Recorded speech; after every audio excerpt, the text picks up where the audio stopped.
You can kind of see Mabel. Hold on. Mabel! Mabel! What are you doing up there? Between her being orange and Zuko being black, I always call them my little Halloween kitties. Anyway, hi and welcome to another reading vlog. There's a bit of crisp, a little bit of chill in the air. It is officially fall. And one of my favorite things about living in New England is the superior fall. We're not quite into full autumnal color territory, but we're getting there. I've already been to the cider mill once.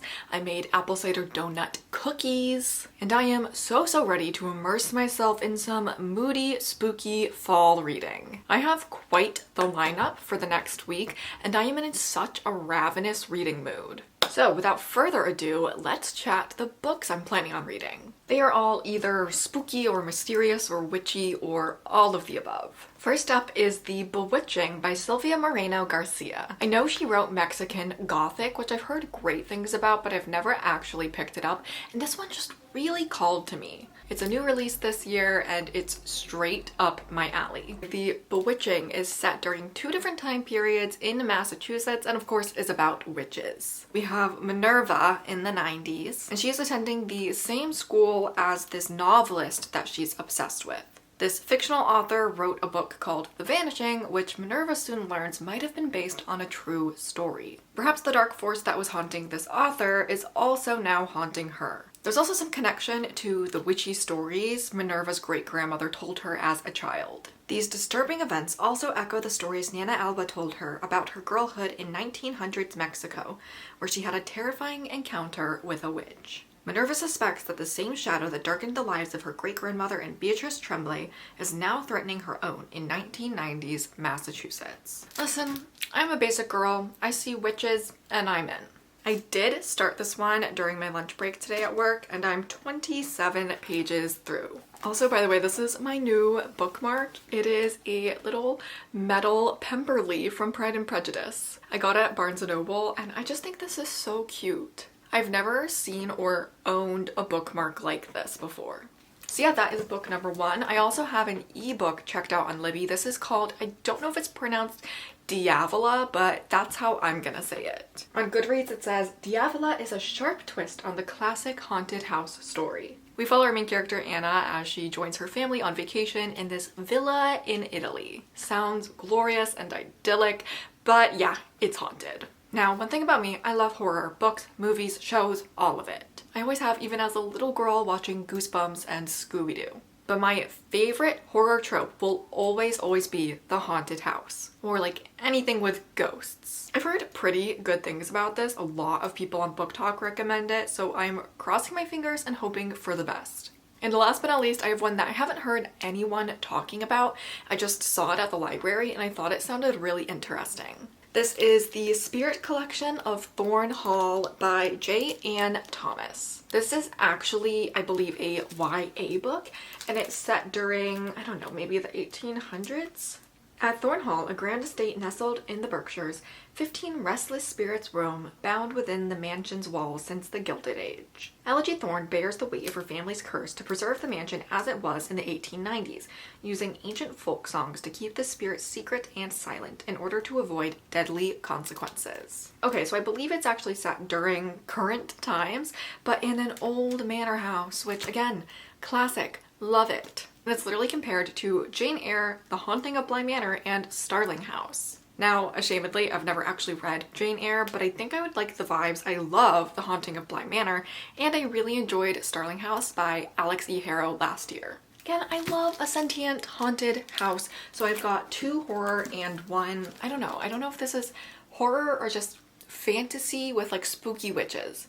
But either way, all of these seem like the perfect picks for the start of fall. It's the next day and I have some reading updates. First, for The Bewitching, I am now 66 pages in. It's like we're just slowly easing into the story. We're following both Minerva in the late 90s as she attends graduate school in New England, which is very fun because I live in New England. And we are also following her great-grandmother Alba during the 1930s in Mexico. Like I said before, Minerva that is fascinated and writing her thesis about this one semi-obscure author. And she has just found out that the author's book, The Vanishing, was actually based off of a real girl that the author knew who went missing, attending the exact same college that our main character is now attending. Whereas her great-grandmother's story is a little bit different. So we'll see. I mean, so far, so good. I like Minerva, I like Alba. Minerva is definitely dealing with a little bit of a depression,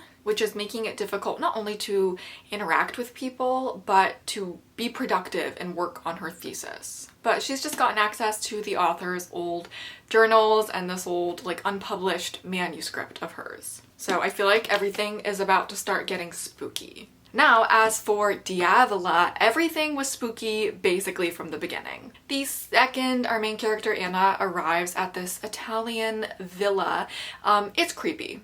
There's this like locked off tower, there's like all these weird sights and sounds, and her sister's twin daughters keep asking to play with these like neighboring Italian kids. Hint, hint, there's no neighboring Italian kids. It starts off pretty small and gradual, where things can be explained away. Oh, you know, I'm just hearing things, I'm just forgetting things, it's an old house, the usual.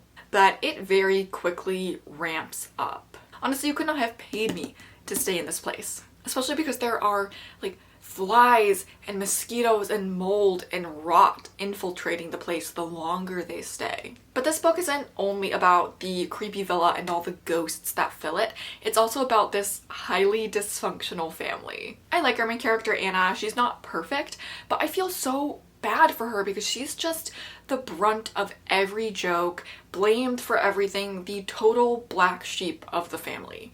She can literally do nothing right. And it does read as a maybe slightly exaggerated form of real life family dynamics. Yeah, but I do have a feeling that some of the tension is definitely due to the haunting in the house influencing how they're all interacting and influencing their moods. It definitely seems like the entire town knows this place is essentially haunted and cursed. So why they're renting it out to tourists is beyond me. I have no idea. But yeah, I'm like 50% of the way through. I just can't put it down. So yeah, that is my reading update. I definitely want to do some more tonight, but I also have ballet class. I've been taking adult modern and ballet, which has been so much fun and also will actually convince me to exercise because I have to physically go to class.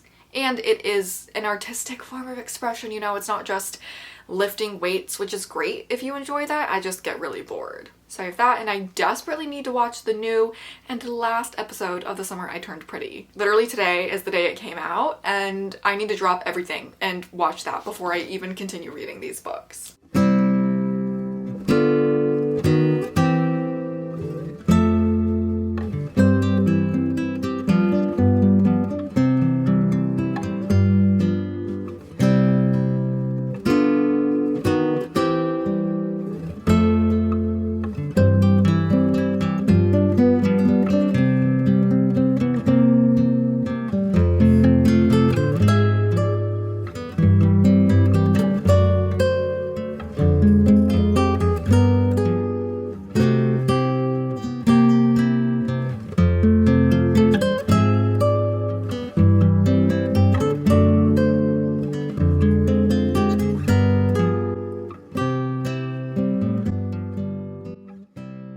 Hi, hello, I have a reading update. I have finished Diavola. And actually, side note, I feel like my hair doesn't look terrible despite the fact that I just like roughly blow dried it last night. Am I delusional or is this not that bad?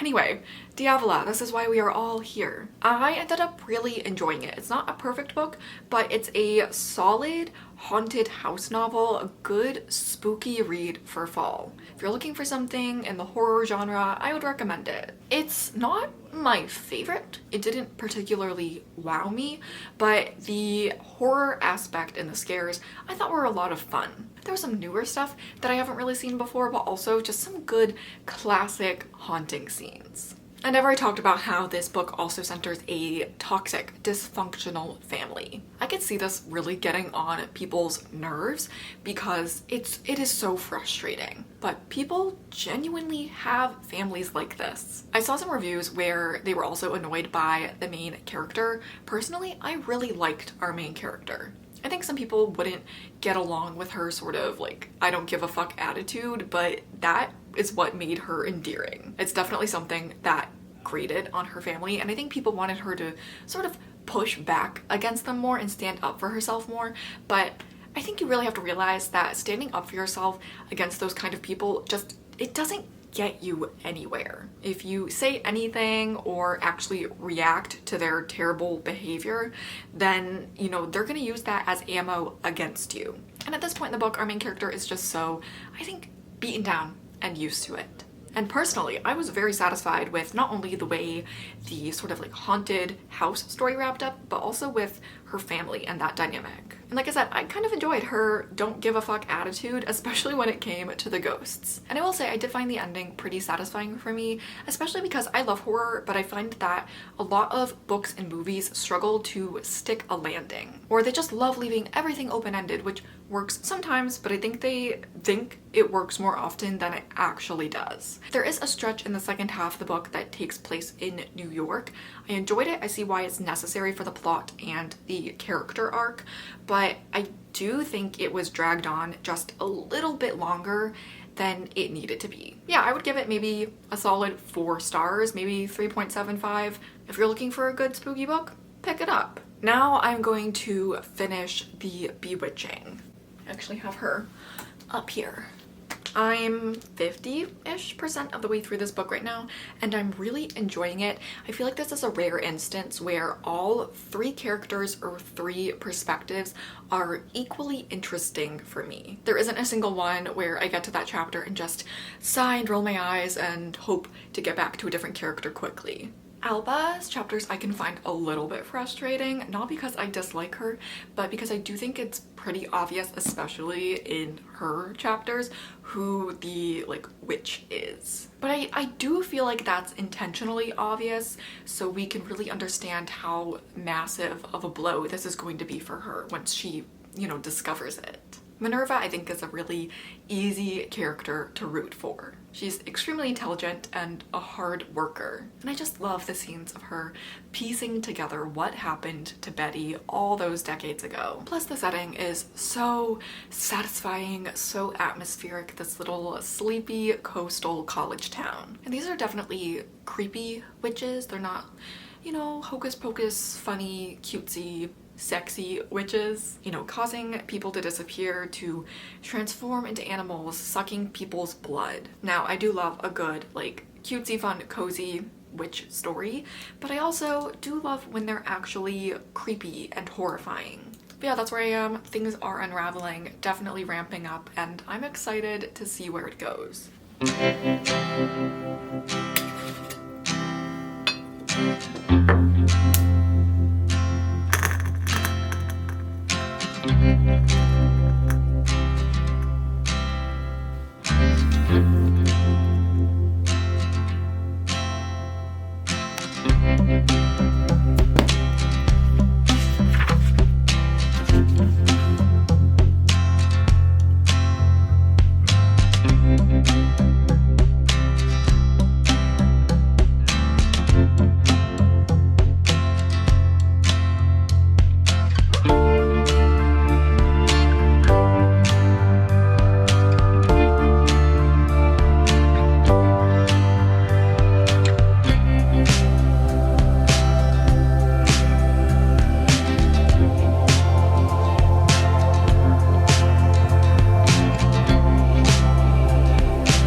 Hi, hello! It's been a hot second and I have quite the reading update. as well as a little Barnes & Noble haul. I think maybe I'll start with the Barnes & Noble haul. I actually don't live near a Barnes & Noble, which is such a tragedy. As much as I love my local independent bookstores, there's just something so comforting, so nostalgic about walking around a Barnes & Noble. My fiance and I are both readers. It's one of the reasons we first started talking, and that's like such a great joy to share with someone, but we also definitely enable each other. I feel like we were pretty restrained this time though, and we only left with 2 books. It definitely would have been 3, but they didn't have Hemlock and Silver, which is the new T. Kingfisher book there. I don't know why, but it was nowhere to be found. But for now, I got The Raven Scholar. This is by Antonia Hodgson, and I've heard basically nothing but good things about this. It is a high fantasy, potentially dark academia, but I might be lying about that. The Raven Scholar is a masterfully woven tale of imperial intrigue from an electrifying new voice in epic fantasy. And this has such glowing reviews. It has like an over 4 point something average on Goodreads. Then we decided to get Ship of Magic by Robin Hobb. We have the first Fitz trilogy, which starts with Assassin's Apprentice. I actually just recently read Royal Assassin, which was the 2nd book. But my fiance's read the entire trilogy already because whereas I like to spread series around, he likes to read them pretty much all in one go. But that series is part of an entire universe called The Realm of the Elderlings. It's sort of Robin Hobb's Cosmere or like Shadowhunters universe. But after the first Fitz trilogy, Ship of Magic is the next book to read. And I just want to take a moment for these covers. I really love these paperback editions of the Realm of the Elderlings books. They definitely all sort of go together while still being distinct within their own series. They're just such a classic fantasy vibe, and I adore that so much. Yeah, if you haven't read anything by Robin Hobb, I really recommend it. Assassin's Apprentice and Royal Assassin are definitely on the slower side, but that is because the world building and the characters are so richly built. And if you're a fantasy lover, you definitely need to get into them. And last but not least, we got a couple other non-book related things at Barnes & Noble. My fiance got this little cutie Lego. And I got this. This is called Paper Love Enchanted Kingdom, and it's kind of a crafty, like, book of papery stuff. I don't know. I thought this would be great for journaling. Obviously, this is like fantasy themed, and it has all sorts of things from envelopes to letterhead to bookmarks, stickers, and really cute vignettes. I am just so excited to use this in my journal. My journal is kind of part book journal and part travel diary, part scrapbook, which is why I'm excited to have all these fun pages and stickers and just really fun, cute things to decorate it with. So yeah, this was such an exciting find for me. But anyway, on that note, let's get to the book updates. I have finished The Bewitching by Sylvia Moreno Garcia, and I am happy to report that I really enjoyed it. I think so far this is my favorite of the video. But I will say, if you are looking for a witchy, eerie, tense, mysterious, atmospheric fall read, this is perfect for that vibe. And I definitely think Alba's chapters are the most vicious. I wouldn't call this horror. It's definitely more of a witchy, mysterious fantasy, but there is some grotesque-esque stuff in here. The witches are definitely fearsome. They drink blood and transform people into animals and curse them. So for me, I felt like the ending and the story was really satisfying, and again, it has such a good mood, such a good vibe. But yeah, so overall, I had a really good time with this one. I would probably give it maybe 4 or 4.25 out of 5 stars. And another reading update, I have started the Spirit Collection of Thorn Hall. It's so hard to show with this wrapped shiny library cover, but look how cool this book cover is.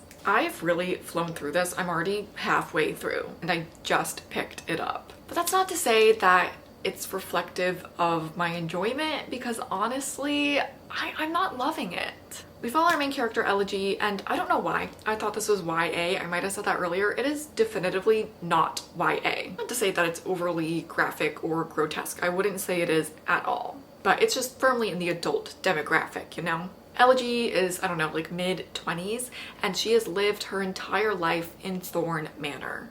And she lives with her really cold, controlling father, but he's essentially on his deathbed. And once he goes, the entire house, fortune, and all the ghosts that live within it are going to be passed on to Elegy. Some like great whatever grandfather held some spiritualistic seance thing and tied these ghosts to the house intentionally, and then literally left generations to come to deal with these ghosts and control them, because of course some of them are nice, but a lot of them are violent. Particularly this one called Gideon, which is kind of the ringleader. So Elegy is really trapped. She's the only child of her father and the only one to inherit this giant mess. She's really resigned herself to it. I mean, I like Elegy, I'm rooting for her, but she is so painfully naive at times. And I know that's intentional because she's been sheltered her entire life, not even allowed to go to school. She was privately educated. She's only allowed to have a few friends her own age. But you know, it's not like she has no access to the outside world or, again, friends. So why she speaks like she's in a Jane Austen novel, I don't really get. It's honestly cringing me out. Things are intentionally old-fashioned. I don't really know if that's just her father's thing or if it's part of the curse. It's kind of unclear, but she literally has to wear clothes from 100 years ago. I think it's supposed to be endearing, but again, it's just really making me cringe, especially when it comes to what is one of my main criticisms, the romance. This book in the synopsis literally says that she is going to try and figure out how to release the spirit collection back to the afterlife, basically freeing herself and her family from these chains of a legacy. I am literally on page 182, and that idea has just been mentioned. You know, I feel like that is the main meat, the main real plot of the book, and we're just barely getting into it halfway through. I mean, the ghosts are present from the very first page. The house is definitely haunted and we're getting a lot of that. But there's not been a lot of action. It's really just been Elegy falling in love with this guy that she's known for less than a week. She sees him and is instantly obsessed with him. And again, I know partly it's because she's sheltered, but I cannot root for it or buy into it, especially as he's reciprocating it, because they barely know each other. It is one of the worst cases of insta love I've read in a while. And the book is spending almost all of its energy, it seems like, on that relationship as opposed to the actual story. I feel like it wouldn't be that bad, but again, the way Elegy acts, especially the way she speaks in this romantic setting, it's really taking me out. There's literally a scene where she's like, "Take me to the bedroom, post haste." Like, girl, not the post haste. I don't care how weird you grew up. Don't do that. I don't know, I'm really hoping it'll improve as we get into the action finally. It's just taken a little bit too long.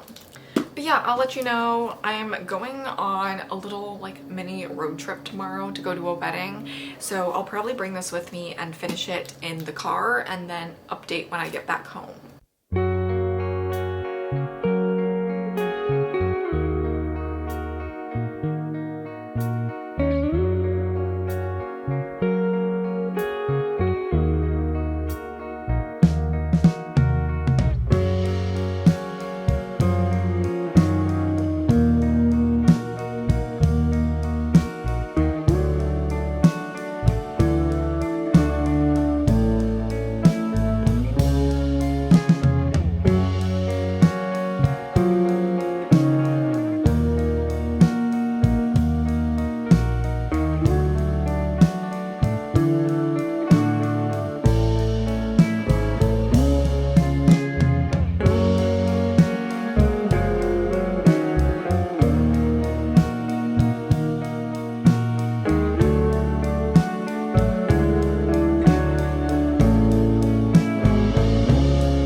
Alrighty guys, we have made it to the end of this video because I have finished the Spirit collection of Thornhall. So I'm gonna give my final thoughts on this and the other two books and then we'll leave it there. Okay, Thornhall, I would probably give maybe a 3.25, 3.5 if I'm being generous, out of 5 stars. I liked a lot about the atmosphere of this book and the setting. I am so partial to this crumbling haunted manor house setting. And I do feel like the magical and like haunted spiritual aspects of this book were good. I was invested in the mystery and the plot and I did want to root for our main character Elegy. So that whole plot and where that went, I was pretty satisfied with. And in fact, I was really satisfied with the overall ending. And I liked that we got an epilogue that wasn't just 2 pages. It felt pretty fleshed out and again, I'll say satisfying. But like I've already mentioned, it just took way too long to actually get into the thick of the plot. I felt like we just spent the first 150 pages just faffing about and falling in love with this random character at first sight. And if this huge motivating factor is the romance, I feel like the romance needs to be a little bit more believable and fleshed out. I didn't dislike the relationship per se, I just feel like we didn't really know that much about the like male love interest. I mean, he's nice and supportive and has a good job as this like sustainable architecture dude. But I don't know, I feel like he's not really that interesting. Honestly, a lot of the side characters, except for the ghosts, aren't that interesting. They're there and they're definitely not like perfect people, but the only one I felt like was really fleshed out was Elegy.